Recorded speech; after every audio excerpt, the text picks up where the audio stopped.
Bonjour à tous et bienvenue dans ce nouvel épisode de Décoder, notre newsletter en faveur de l'efficacité énergétique. Ce matin, je suis avec Antoine Fauchère qui est manager de notre équipe d'ingénieurs suivi des performances, qui va pouvoir se présenter dans quelques instants pour parler justement de ce métier d'avenir qui est le métier d'ingénieur suivi des performances énergétiques. Salut Antoine. Salut Chloé. Est-ce que tu pourrais en 2 mots te présenter bien mieux que ce que je viens de faire? Oui, tout à fait. Alors, tu l'as quand même bien présenté. Donc, je suis aujourd'hui le manager de l'équipe suivi des performances énergétiques. Mais c'est un poste que j'ai pris assez récemment. J'ai été pendant 2 ans justement ingénieur suivi des performances énergétiques. Et ce qui me permet de bien connaître le métier de l'équipe aujourd'hui. Ok, et donc ce métier, c'est quoi? Qu'est-ce qu'ils font au quotidien? Alors, l'ingénieur suivi des performances énergétiques, il accompagne tous nos clients aujourd'hui uniquement industriels sur les projets clés en main que nous avons réalisés. À la suite de ces projets, en fait, on prend un engagement de performance énergétique sur les travaux. Et donc, en fait, on s'engage à faire un certain montant d'économie d'énergie. C'est là tout le rôle, en fait, de l'ingénieur suivi des performances. Il doit prouver chaque année aux clients les économies qui ont été réellement effectuées grâce à notre action d'amélioration. Donc, il faut réussir à bien séparer les économies qui pourraient venir de d'autres travaux et les nôtres. Et en parallèle de ça, en fait, toute l'année, on va suivre à distance le site du client grâce à une supervision. Et on a toutes les mesures qui remontent en direct et on vérifie en permanence, on se connecte 1 à 2 fois par semaine pour vérifier qu'il n'y a pas de problème sur le site, que la récupération de chaleur fonctionne correctement, qu'il n'y a pas de dérive au niveau des consignes, que peu importe, mais vérifier que on est en phase pour réussir nos engagements de performance énergétique. OK. En plus de ça, on est le lien direct avec le client sur toute la période de suivi. On entretient en fait les échanges avec lui. Donc, dès qu'il a des questions qui sont en lien avec notre entreprise, avec ce qu'on peut faire, en général, il passe par nous. Et enfin, aujourd'hui, on est en train aussi de déployer une nouvelle offre qui s'appelle la maîtrise des UES, usage énergétique significatif, et qui vise en fait à aider nos clients à mieux maîtriser leur consommation sur leur site. Donc là, sur un périmètre plus global, l'idée, c'est de reprendre un peu l'approche de l'ISO 50001 où on identifie les postes sur lesquels il faut privilégier les travaux pour faire de l'économie d'énergie. OK, bah, merci pour, la description. Tu disais que, on accompagnait principalement des clients industriels. Alors, c'est parce que, les clients chez Certinergie Solutions, c'est, principalement des clients industriels pour, ces offres-là.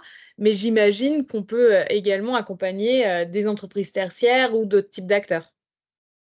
En théorie, on pourrait tout à fait aujourd'hui, en dehors des clients industriels, on a quelques entrepôts frigorifiques donc, qui sont du tertiaire. Donc effectivement, il y a des réflexions en cours sur le fait de pouvoir élargir à d'autres secteurs. La méthodologie est tout à fait duplicable sur d'autres typologies de clients, donc il y a aucun frein à le faire euh, pour justement être en interface avec d'autres clients que des industriels. OK. Et donc si on se concentre un peu sur le métier et sur les profils, est-ce qu'aujourd'hui tu peux nous dire, quels sont les profils qui composent ton équipe et comment on fait pour devenir ingénieur en suivi des performances énergétiques? Alors aujourd'hui, dans l'équipe, on a une équipe de 5 personnes, plus moi. C'est une équipe composée d'ingénieurs en début de carrière pour la plupart, soit sur un premier poste, soit sur 2, 3 ans d'expérience. Donc c'est un poste qui se prête bien justement à une montée en compétences sur le secteur de l'énergie. Et on a tous une formation tournée sur l'énergétique, que ce soit via notre école d'ingénieur ou des DUT. On a pas mal de DUT dans l'équipe. Donc voilà, c'est des profils jeunes qui apprennent beaucoup sur ce métier-là et en sortie d'école potentiellement. OK. Est-ce qu'il faut, un savoir, faire particulier, un savoir-être aussi potentiellement particulier? Oui, oui, pour le coup, ça demande quand même certaines compétences. Déjà, la clé, c'est qu'il faut quand même avoir une bonne capacité d'analyse. Parce que au jour le jour, on regarde beaucoup de courbes et il faut réussir à comprendre pourquoi ces courbes évoluent de telle ou telle manière. Donc, il faut réussir à avoir une bonne capacité d'analyse et à bien comprendre comment fonctionne un site industriel pour la production d'utilités. Donc, il faut avoir quand même des bonnes connaissances en énergie, même si c'est quelque chose qu'on approfondit sur le métier. Il faut aussi avoir une bonne capacité à expliquer ses idées et à être pédagogue quand on se retrouve face à nos clients pour leur expliquer nos méthodes de calcul d'économie et nos résultats. C'est pas toujours des sujets faciles, c'est des maths, donc ça peut faire peur. Donc il faut réussir à bien faire passer le message, même si c'est pas toujours compliqué, tout dépend des interlocuteurs. Et pour moi, pour faire ce métier-là, il faut aussi avoir vraiment envie de s'inscrire dans la transition énergétique et être acteur en fait du changement. C'est un prérequis pour pouvoir vraiment s'épanouir à fond dans ce métier-là. Et nous, dans l'équipe, c'est vraiment un sujet qui nous tient à cœur.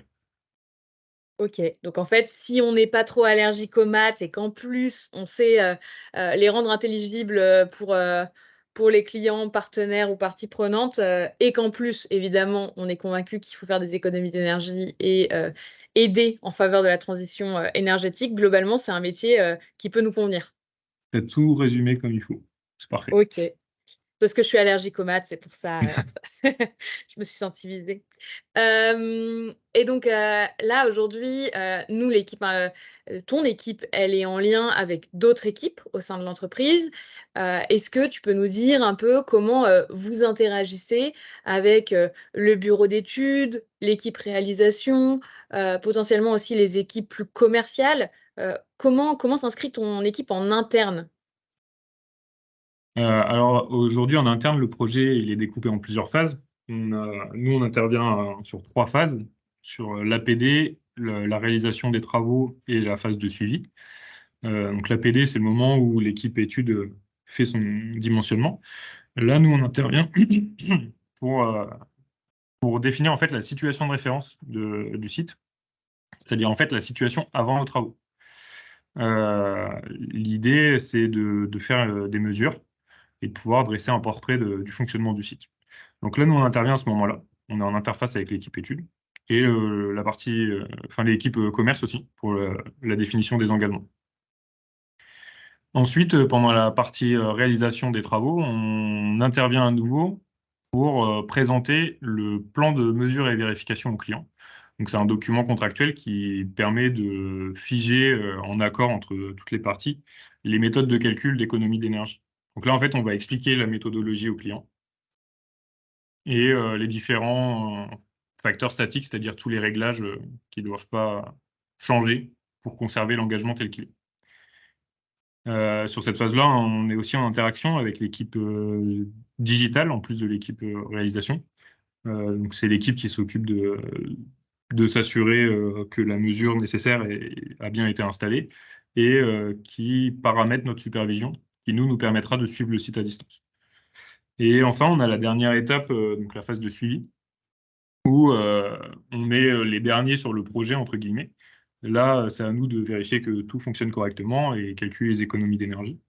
Et là, on est en lien beaucoup avec notre responsable maintenance SAV qui nous accompagne en fait pour la résolution des problématiques sur site.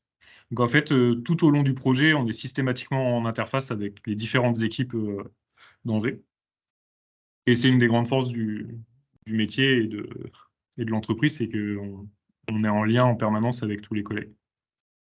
OK, donc oui, vous êtes tout le temps en lien avec les autres équipes, de ce que nous on appelle les solutions techniques ou Angers dans notre jargon, pour, permettre aux clients d'être accompagnés, dans la durée et d'avoir un protocole, de mesure.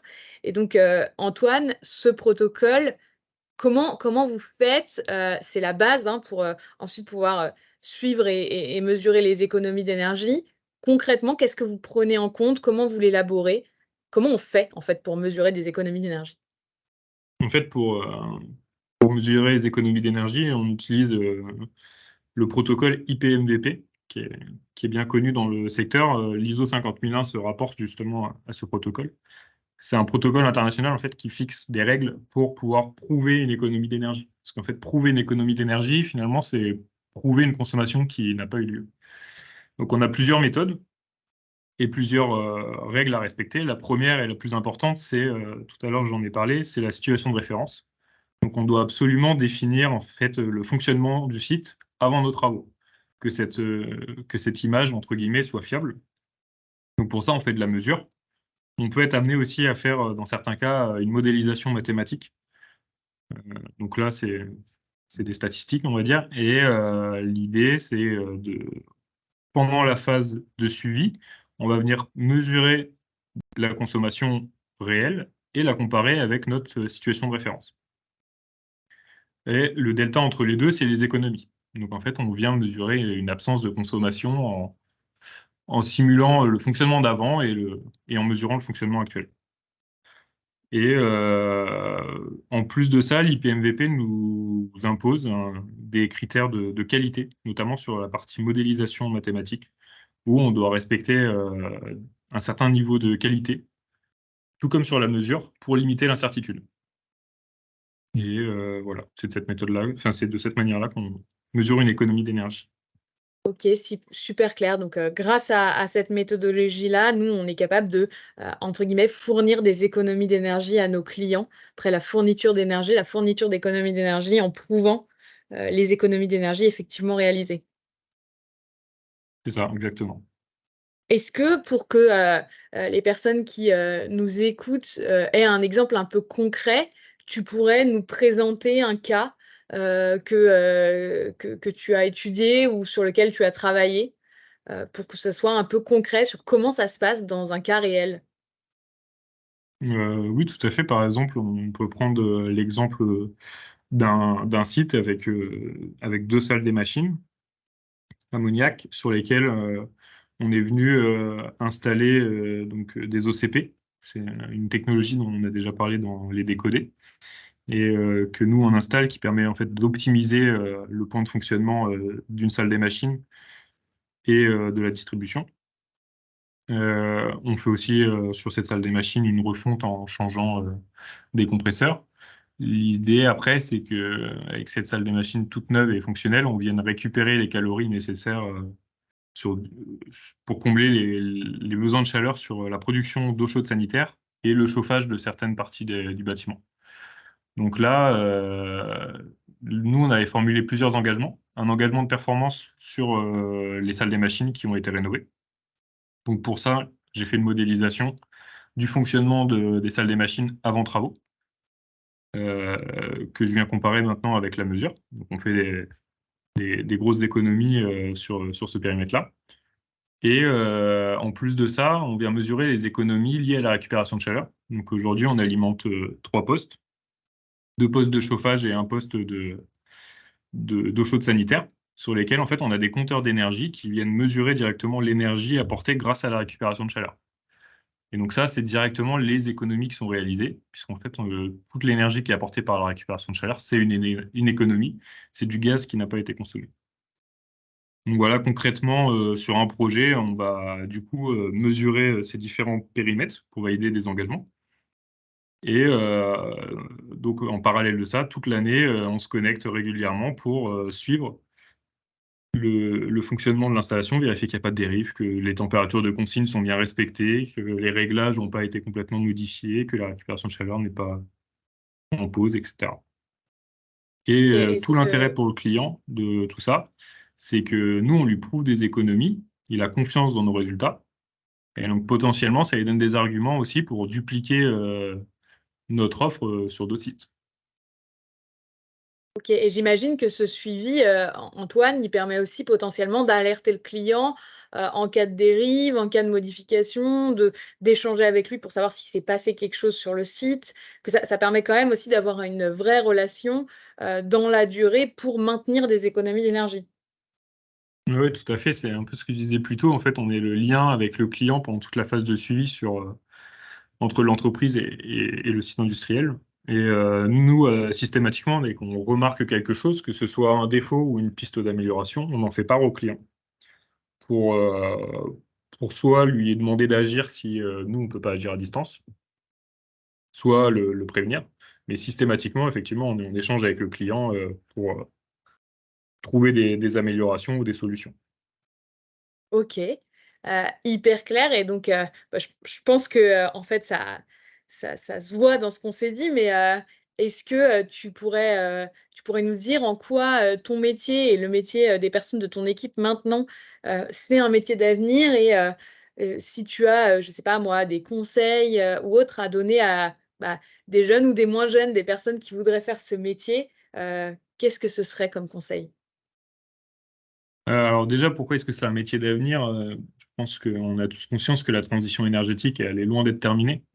Donc tous les métiers en lien avec l'énergie sont des métiers d'avenir. Pour moi, il y a pas trop de crainte à avoir dessus. C'est un secteur qui est en pleine expansion. Nous, on l'a vu sur l'intérêt des clients qui est grandissant sur la partie économie d'énergie.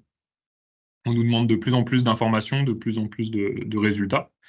Donc l'intérêt, il est là. Ça permet aussi, justement, comme je viens de le dire, aux clients de justifier auprès des groupes, par exemple, de l'intérêt de faire ces travaux, donc pour pouvoir les dupliquer.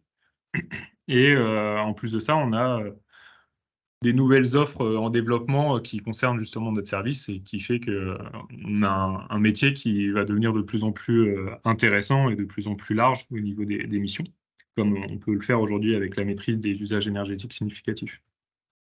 Et du coup, si je dois donner un conseil pour un candidat sur ce poste, c'est de nous montrer la motivation à vraiment être acteur de la transition énergétique et vraiment que ce secteur passionnant l'attire plus que tous les autres.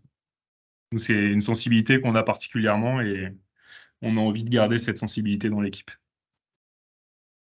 Et bah, Voilà. merci beaucoup Antoine pour ce conseil, j'imagine qu'il y a pas mal de personnes, qui sont convaincues, et qui du coup, seraient ravies, de faire ce métier, aujourd'hui ou demain. On arrive à la fin de l'épisode de Décoder, donc merci Antoine Merci Chloé. et donc bah, on vous donne rendez-vous, dans 2 mois pour un nouvel épisode de Décoder qui, bah, fera, le point sur un autre sujet en lien avec, l'efficacité énergétique et probablement une solution permettant, de réduire les consommations d'énergie dans un secteur, que ce soit l'industrie, le tertiaire, l'habitat collectif ou les transports. À bientôt! À bientôt.